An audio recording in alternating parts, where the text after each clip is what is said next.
नमस्कार, CG news महाराष्ट्रामध्ये आपले स्वागत। अहिल्यानगर जिल्ह्यातील संगमनेर तालुक्यातील चिंचोली गुरव गावातून एक अत्यंत दुःखद बातमी समोर आली आहे। गावचे सुपुत्र आणि सर्वांचे लाडके कैलासवासी गणेश सोमनाथ सोनवणे यांनी अल्पवयातच जगाचा निरोप घेतल्याने संपूर्ण गावासह परिसरावर शोककळा पसरली आहे। आपल्या प्रेमळ, मनमिळावू आणि मदतीसाठी सदैव तत्पर असलेल्या स्वभावामुळे गणेश सोनवणे यांनी गावातील प्रत्येकाच्या मनात आपले वेगळे स्थान निर्माण केले होते। लहानांपासून मोठ्यांपर्यंत सर्वांशी आपुलकीचे संबंध जपणाऱ्या या तरुणाच्या अकाली निधनाने गावकऱ्यांना मोठा धक्का बसला आहे। जीवनात सुखाचे दिवस समोर उभे असतानाच नियतीने अत्यंत क्रूर घाव घालत गणेश यांना आपल्या सर्वांपासून हिरावून नेले। त्यांच्या जाण्याने सोनवणे परिवारासह संपूर्ण चिंचोली गुरवगाव हळहळ व्यक्त करत असून सर्वांच्या डोळ्यात अश्रू आणि मनात त्यांच्या आठवणी दाटून आल्या आहेत।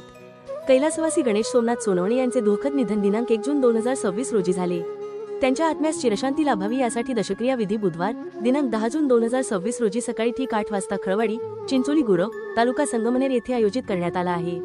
यावेळी त्यांच्या पवित्र स्मृतींना अभिवादन करण्यासाठी हबप अरुण महाराज दिघे यांच्या सुश्राव्य वाणीतून प्रवचन सेवेचे आयोजन करण्यात आले आहे।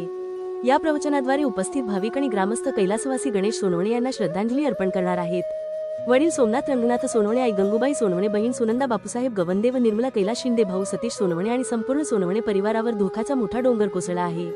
या कठीण प्रसंगी ईश्वर त्यांना हे दुःख सहन करण्याची शक्ती देवो, अशी सर्वत्र प्रार्थना व्यक्त केली जात आहे। सीजी न्यूज महाराष्ट्र परिवारातर्फे कैलासवासी गणेश सोमनाथ सोनवणे यांना भावपूर्ण श्रद्धांजली।